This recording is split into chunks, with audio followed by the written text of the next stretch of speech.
নমস্কার, দেখছেন ক্যালকাটা নিউজ। শুরু করবো আজকের জিরো আওয়ার। সঙ্গে রয়েছে শর্মিষ্ঠা। কিন্তু গত কয়েক মাস ধরে একতারা বাংলাদেশের যে অশান্ত পরিস্থিতির মধ্যে রয়েছে, ভোট কবে হবে কেউ জানে না। ইউনুস সরকার ক্রমশ কোণঠাসা অবস্থা রয়েছে।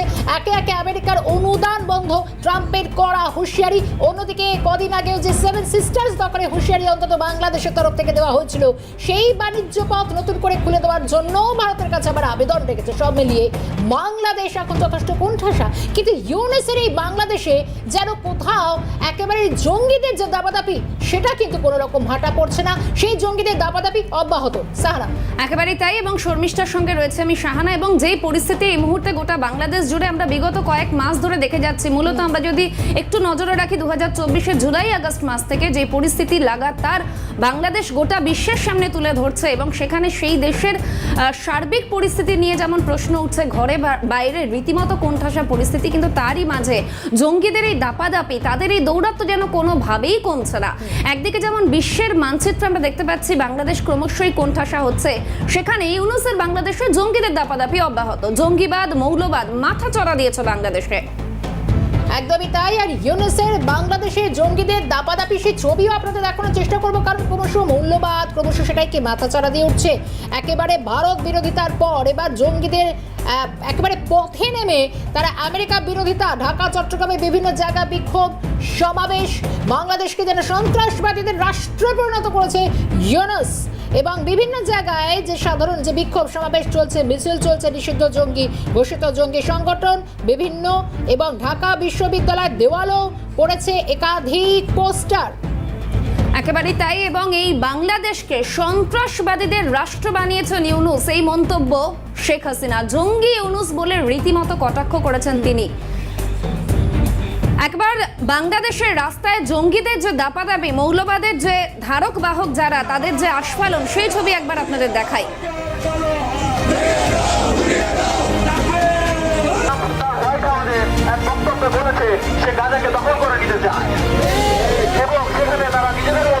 আমরা সেই ছবি আপনাদের দেখাচ্ছি। এই ছবিটা আরো একবার মনে করিয়ে দিয়েছে কিছুদিন আগে সাহানা আমরা দেখেছিলাম যে এই বাংলাদেশে আইসিসের পতাকা ঘোড়ায় চড়ে আইসিসের বিভিন্ন জায়গা পতাকা তাদের দৌরাত্ম্য। এবার আমরা দেখছি ঢাকা বিশ্ববিদ্যালয়ের একেবারে দেওয়ালে দেখো যে পোস্টার পড়েছে, আমরা দেখাচ্ছি দর্শকদের, ক্রমশ মৌলবাদী শক্তি যেখানে মাথা চাড়া দিয়ে উঠছে। অর্থাৎ জঙ্গি পোস্টার ঢাকা বিশ্ববিদ্যালয়, এবং প্রমাণ ছাড়া আমরা একেবারেই কোনো কথা বলি না। এর আগেও আমরা দেখেছি মৌলবাদের যারা ধারক বাহক তাদের যে আস্ফালন, এবং আবারও এবারে ভারত বিরোধিতা তো এর আগে বহুবার দেখেছি, জাতীয় পতাকার অবমাননা, এবং এবারে পথে নেমে মার্কিন বিরোধিতা, একেবারে সেই ছবি স্পষ্ট আমরা দেখতে পাচ্ছি। এবং এই পরিস্থিতিতে দাঁড়িয়ে একাধিক প্রশ্ন হচ্ছে, যার মধ্যে অন্যতম গুরুত্বপূর্ণ প্রশ্ন এই অবস্থায় হাসিনা দেশে ফেরা কতটা জরুরি, এবং বর্তমান পরিস্থিতিতে হাসিনা দেশে ফেরার সম্ভাবনাই বা কতটা রয়েছে।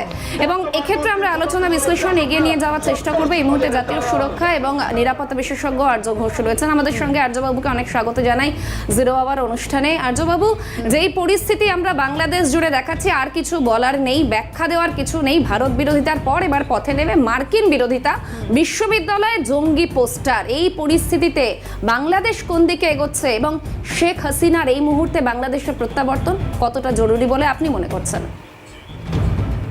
আচ্ছা, আমাদের আজকে যে আপনার আলোচনার বিষয়বস্তু চারটে আমি দেখছি। তো প্রথম হচ্ছে জঙ্গিবাদ এবং মৌলবাদ মাথাচাড়া দিয়েছে বাংলাদেশে।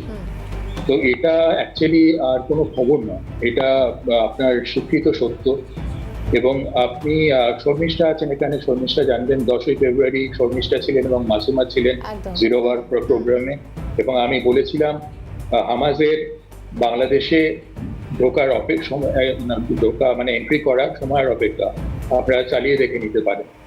আজকে আমি আবার বলছি, কোনো আত্মগরিমা না, আমি যে অ্যানালিসিস গুলো করি সেটা ভারতবর্ষের কোনো প্রতিরক্ষা বিশেষজ্ঞ এবং কোনো সিকিউরিটি অ্যানালিস্টের থেকে অনেকটা এগিয়ে থাকে। সৌভাগ্য বা দুর্ভাগ্য বলতে পারেন।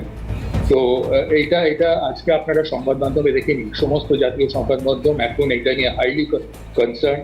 হামাজ কিন্তু ঢুকে পড়েছে বাংলাদেশে, এবং তারা ওই ঢাকা বিশ্ববিদ্যালয় চত্বর, যেখান থেকে কিন্তু সিগনিফিকেন্টলি তাৎপর্যপূর্ণভাবে আপনারা মনে রাখবেন ওই বৈষম্য বিরোধী আন্দোলন, কোটা আন্দোলন, তুই কে আমি কে, রাজাকার রাজাকার, সেই ধ্বনিটা দেওয়া হয়েছিল।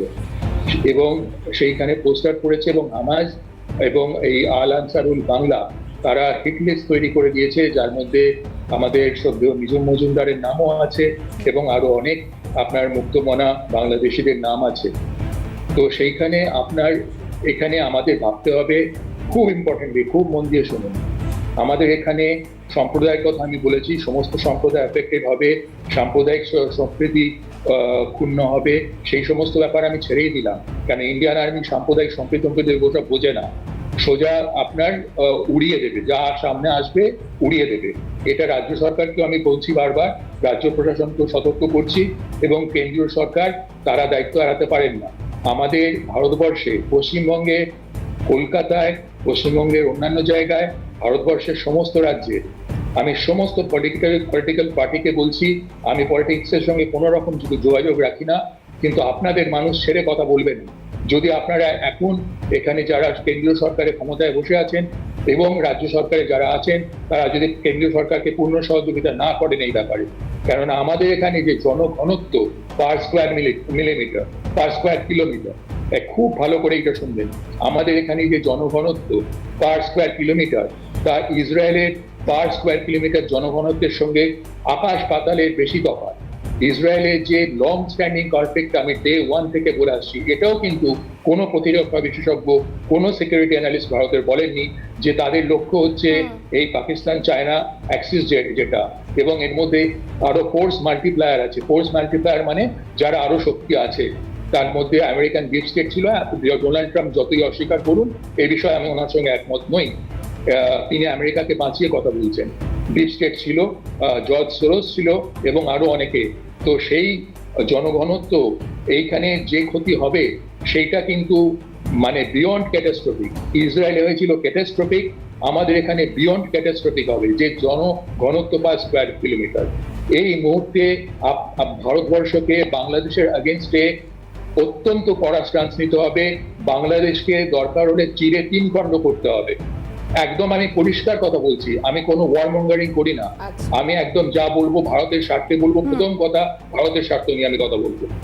India first, to me India comes first, তারপরে অন্য কিছু। আর দ্বিতীয়ত, এইখানে আপনার এই অবস্থায় হাসিনার দেশে ফেরা কতটা জরুরি। মাননীয় শ্রদ্ধেয়া শেখ হাসিনা যদি এই প্রোগ্রামটা শোনেন, তসলিমা নাসরিন যদি এই প্রোগ্রামটা শোনেন, তাদেরকে আমি বলবো, এই অবস্থায় শেখ হাসিনা তার নিজের ব্যক্তিগত অধিকার আছে, তিনি কোন সময় ফিরবেন না ফিরবেন সেটা ঠিক করার। কিন্তু আমি আওয়ামী লীগ এবং শেখ হাসিনা দুজনকে অনুরোধ করব, আবার একবার বলছি, আমি আওয়ামী লীগের কোনো মুখপাত্র নই, আমি জাতীয় নিরাপত্তা এবং সুরক্ষা বিশ্লেষক হিসেবে এটা শেখ হাসিনাকে অনুরোধ করব, কোনোভাবেই এখন বাংলাদেশে না যেতে। এতে তার ওই বেনাজির ভুট্টোর যে অবস্থা হয়েছিল তার থেকেও বিভৎস অবস্থা হবে। যদিও বেনাজির ভুট্টো শেখ হাসিনার পায়ের ধুলোর যে তলায় ধুলো লেগে আছে, সেই ধুলোর যোগ্য ছিলেন না। বেশ, একেবারে আর্যবাবু এখান থেকে একটু বিরত করছি, আপনার কাছে আমি আসছি একটি প্রশ্ন নিয়ে। কিন্তু তারা যে শেখ হাসিনা এর আগে একাধিকবার বার্তা দিয়েছেন, তিনি যেরকম বলছেন যে আওয়ামী লীগকে এবার ফেরতে হবে, সবাই সে দেশে ফেরার জন্য যে ইতিমধ্যে আহ্বান তিনি করেছেন, যে অডিও বার্তা দিয়েছেন, শুনবো।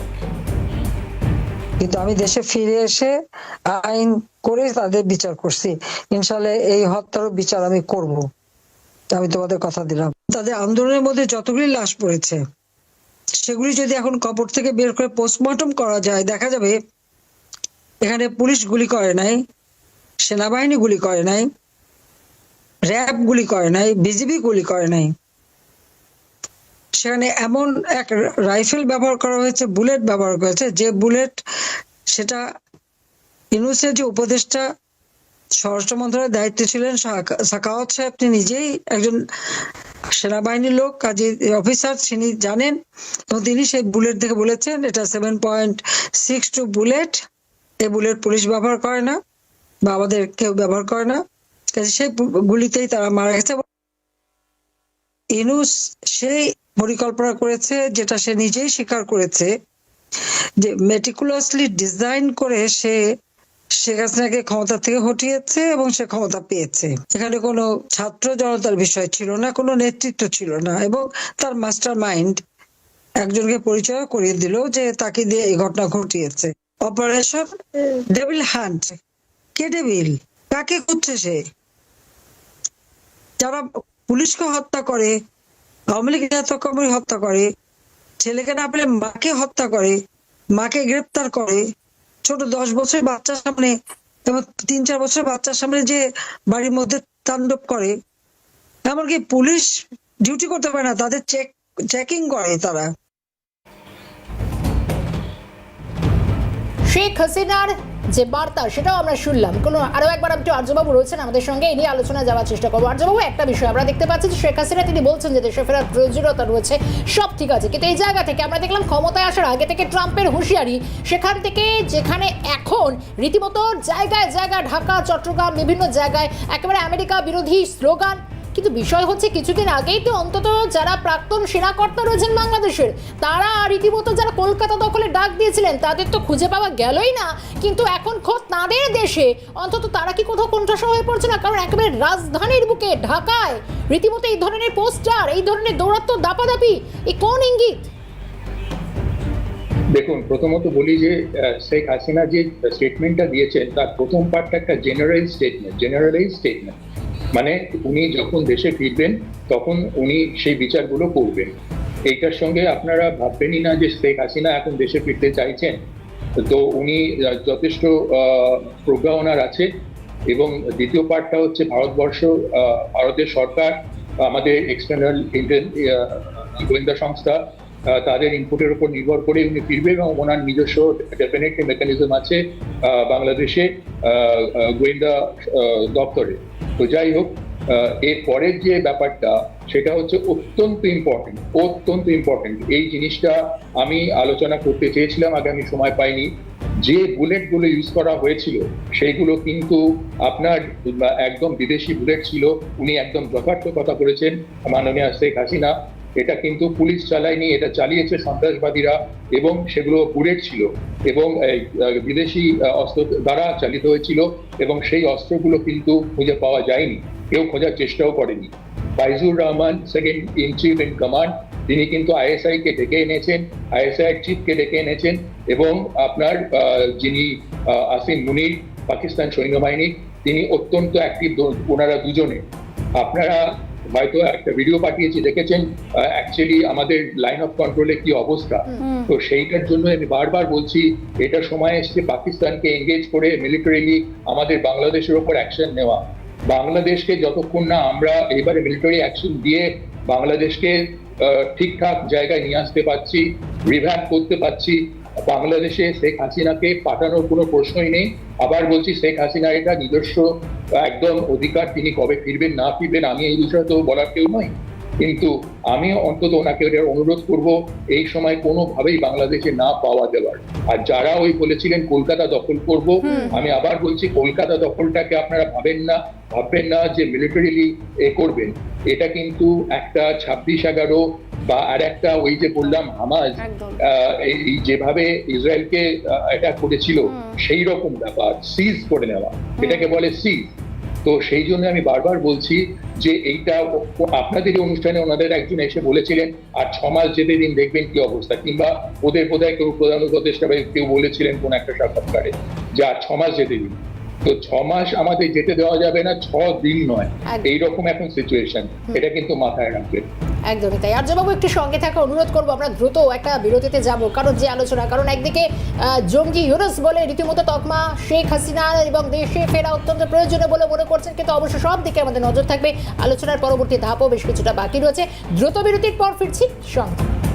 ফিরে এলাম বিরতির পর। আর্যবাবুর কাছে আমি সরাসরি যাওয়ার চেষ্টা করবো, আলোচনার বেশ কিছু ধাপ এখনো বাকি রয়েছে। আর্যবাবু, যেই পরিস্থিতির এই মুহূর্তে উঠে আসছে, যে ছবি এই মুহূর্তে উঠে আসছে, তাতে একদিকে যেমন আমরা দেখতে পাচ্ছি বাংলাদেশ জুড়ে একটা অস্থির পরিস্থিতি, এবং সেই অস্থিরতা যেন কোনোভাবেই কমছে না, দিন দিন ক্রমশই বাড়ছে, এবং সেখান থেকে দাঁড়িয়ে এই জঙ্গিদের যে দাপাদাপি, যে দৌরাত্ম্য, এবং তারপর যে হুঁশিয়ারি বেশ কয়েক মাস আগে আমরা দেখেছিলাম যে এক্স আর্মি তাদের তরফ থেকেও যে হুঁশিয়ারি মিলেছিল, সব মিলে এই সার্বিক পরিস্থিতির নিরিখে এই মুহূর্তে ভারতের ভূমিকা ঠিক কি হওয়া উচিত? ভারতের ভূমিকা, আমি আবার বলছি, ভারতের ভূমিকা অত্যন্ত সদর্থক হওয়া উচিত মিলিটারিলি। বাংলাদেশকে এইভাবে ইগনোর যদি আমরা করতে থাকি তাহলে কিন্তু ভারতের বিপদ মানে একদম ঘাড়ের ওপরে মানে এসে নিঃশ্বাস ফেলছে এই সাংঘাতিক সন্ত্রাসবাদী সংগঠনগুলো। তো সেইখানে আপনারা দেখুন, একটা জিনিস আমি একটু চট করে বলে নিই, এর আগের দিন যেটা বলেছিলাম, এই যে তাদের মেয়েদের জন্য স্যানিটারি ন্যাপকিন বিক্রি করা বন্ধ করে দেওয়া, এই যে তাদের কন্ডোম বিক্রি বন্ধ করে দেওয়া, এটাই কি হবে?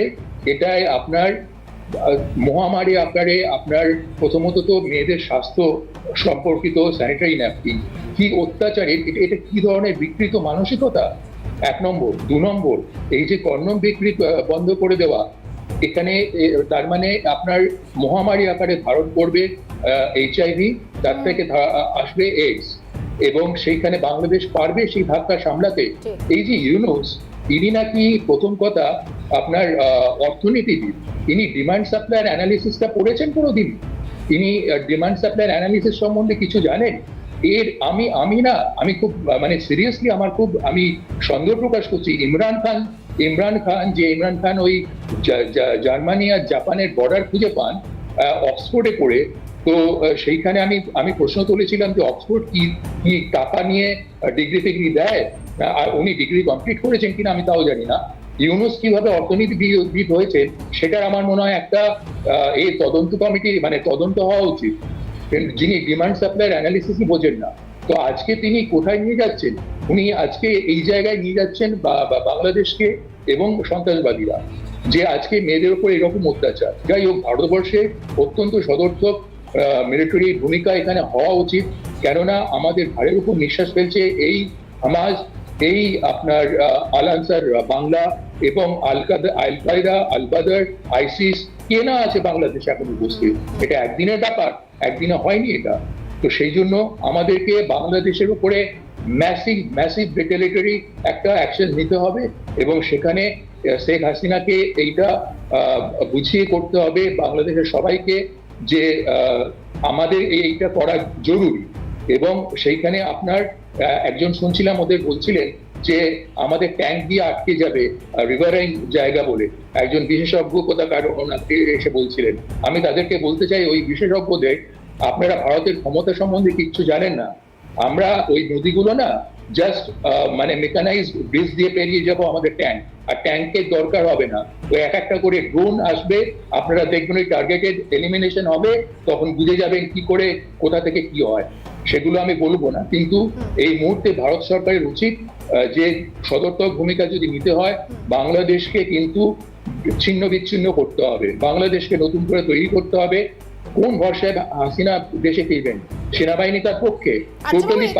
আপনি বলছেন কোন ভরসায় হাসিনা দেশে ফিরবেন? এবং এতদিন ধরে আমরা কয়েকটা ধাপ যদি আমরা একটু দেখি, তাহলে দেখবো যে এর আগে বাংলাদেশের তরফ থেকে বারবার দিল্লির কাছে আবেদন করা হয়েছে যাতে শেখ হাসিনাকে অন্তত বন্দি প্রত্যর্পণ চুক্তি অনুযায়ী যাকে দেশে ফেরানো হয়।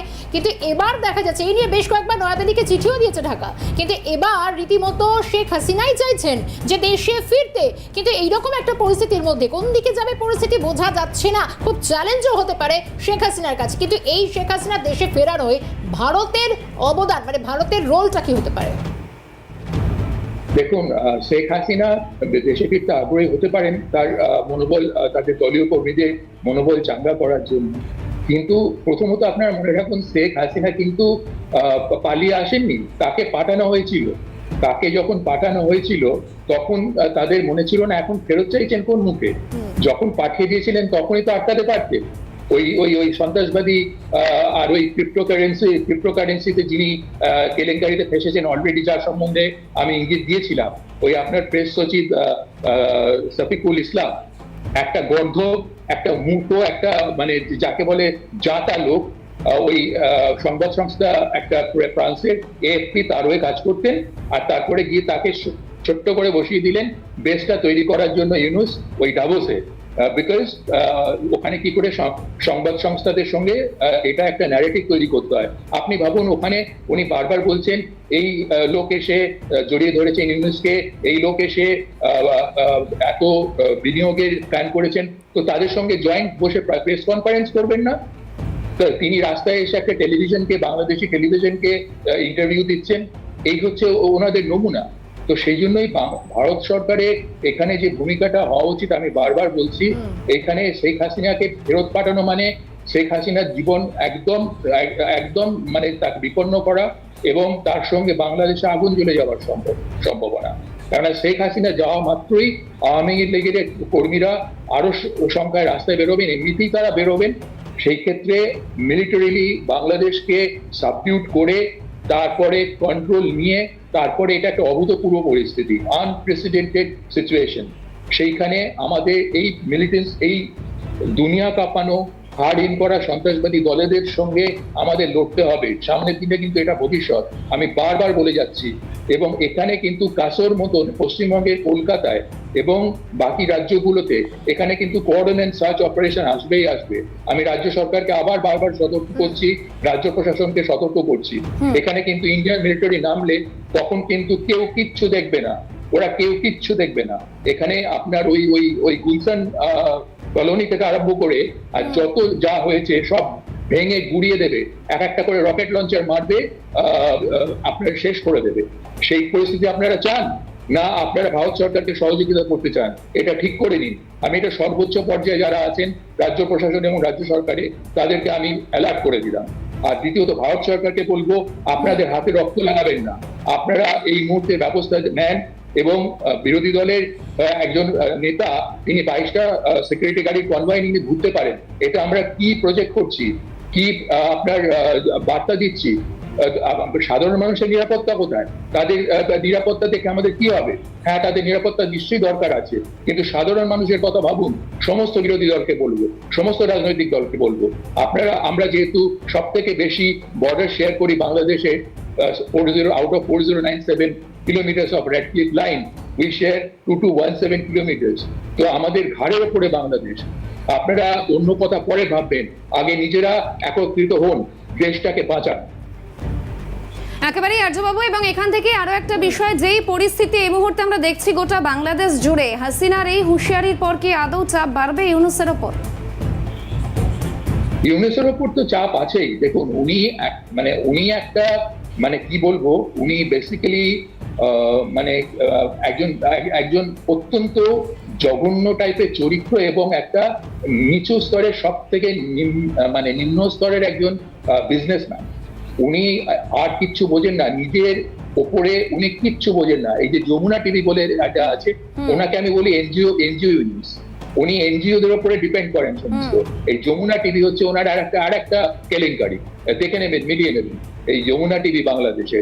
এবং এরকম উনি সমস্ত মিডিয়াগুলোকে করায়ত্ত করেছেন, আর নয়তো আপনার করেছেন, একদম ধমক দিয়ে সমস্ত করায়ত্ত করেছেন। এবং তারা ভুলভাল ফেক নিউজ ছড়িয়ে যাচ্ছে। তার সঙ্গে আছে অ্যাডেড ইউএন এতটা আপনার পলিটিক্যালি বায়াস। এই ইসলাম আর ইসলামিস্টের মধ্যে তফাৎ করে নেবেন। ইসলামিস্ট হচ্ছে যারা উগ্রপন্থায় বিশ্বাস করে, তাদের প্রতি এত বায়াস। এই ভলকার টার্ক, তিনি একটা কলঙ্ক। এই যে ইউএন হিউম্যান রাইটস এর চিফ, তিনি যে রিপোর্টগুলো দিয়েছেন, অপরাধীদেরকে যারা ভিকটিম তাদেরকে অপরাধী হিসাবে সাজিয়েছেন এই বাংলাদেশে গিয়ে রিপোর্টে। তো আপনার এখানে এই জন্য একেবারে ফুরিয়ে গিয়েছে। কিন্তু বিষয় হচ্ছে এটাই যে যত সময় এগোচ্ছে, ঘড়ির কাঁটা যত এগোচ্ছে, ইউনূসের উপর চাপও বাড়ছে। একদিকে কিন্তু রীতিমতো শেখ হাসিনা তিনি এই পর্যন্ত দেশে ফেরার জন্য জলদি দেশে ফিরবেন, তিনি যেরকম বার্তা দিয়েছেন। আপাতভাবে আর্যবাবু আপনাকে অনেক ধন্যবাদ জানাবো আমাদের সঙ্গে সময় দেওয়ার জন্য জিরো আওয়ারে। তবে আপাতভাবে সাহানা, আমাদের সময়টা একদম ফুরিয়েছে, আলোচনা এখানেই থামাতে হচ্ছে। একেবারেই জিরো আওয়ার আমরা এখানেই শেষ করছি। তবে দিনভর সমস্ত গুরুত্বপূর্ণ খবরের আপডেট পেতে আপনাদের নজর থাকুক।